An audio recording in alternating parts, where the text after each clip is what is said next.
श्री स्वामी समर्थ. सर्वांना स्वागत आहे तुमचं आपल्या मिनी ब्लॉगला. मला मशीनवर काही काम आहे आणि घरात काही राडा झाला असं होणारच नाही. बघा मुलांनी काय पराक्रम करून ठेवला होता.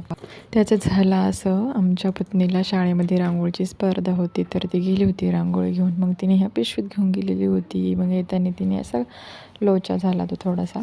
मग काय मुलांनी ती सगळी रांगोळी अशी पालथी करून दिली. मग मला ते भरून घ्यावं लागलं. म्हटलं चला आता आपण ती शिराई घेऊन तेवढं भरून टाकू. तेवढं ते बघितलं नसेल की कोण बिन घेऊन त्याच्यात रांगोळी भरून बाहेर रांगोळी काढायचं काम चाललं होतं भाऊंचं. चला ते झोपले तरच बरं होईल. मग यांना झोळी बांधली आणि झोपीनाचा प्रयत्न केला, पण खूप प्रयत्नानंतर पण ते झोपत नव्हते. म्हटलं चला आता त्याला नादी पण लावू आणि आपण आपलं स्वामींची थोडंफार नामस्मरण पण करू आणि लिहू पण.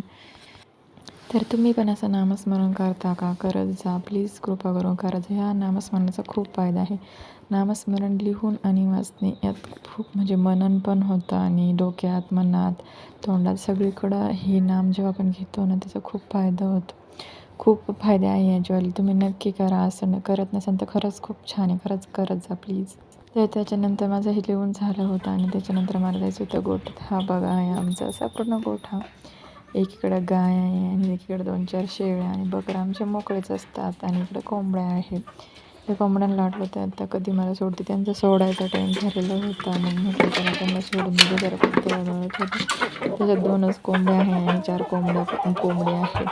तर त्यांना सोडलं की हे बकरं लगेच मध्ये पळतं त्यांचे उष्टे दाणे खायला. ते जाऊनच बसते त्याच्यामध्ये. त्यांचं म्हणा काय एवढ्यात बकरा आला आणि त्यांनी मला येऊ द्या म्हणजे मला बकरं बघायचे. तू विचारतो बकरं पेले का शेळीला, असं नाही का. म्हटलं चल बाबा तू तरी काय करतो. मग त्याला मध्ये घेतलं आणि बकरं बाहेर पळून जाते. मग पटकन दार लावून घेतलं. कोणावर धावतो? त्या बकऱ्यांकडे, बकऱ्यांचा तर खूप नाद लागलेले. जसे ते बकरं झाले तसं हेच करत होतं. इकडे तिकडे बघितलं आणि पटकन म्हटलं चला तर रेकॉर्डिंग करू आपण गोठ्यामध्ये. पण काय केलं मोबाईल पडून परत उचलला आणि परत आपली रेकॉर्डिंग चालू केली. बघा ते कोंबडा त्याला जवळ यायचं होतं. एक कोंबडी बनवली पण ती पण लांबूनच पळून निघून गेली. तर म्हटलं चला आधी आपण शेळ्यांचं झाडून घेऊ, कारण गायांच्या झाडाला खूप टाईम लागतो, कारण शेण पण उचलायचं राहतं नाही का. त्या शेळ्यांखाली एवढी घाण नाही राहते पण घोळाने पटकन झाडून होतं. म्हटलं चला तर घेऊ आपण झाडून लवकर पटपट. शेतकरी म्हटलं काय शेळी, गाया, कोंबड्या सगळं काही असतं शेतकऱ्याच्या घरामध्ये नाही का.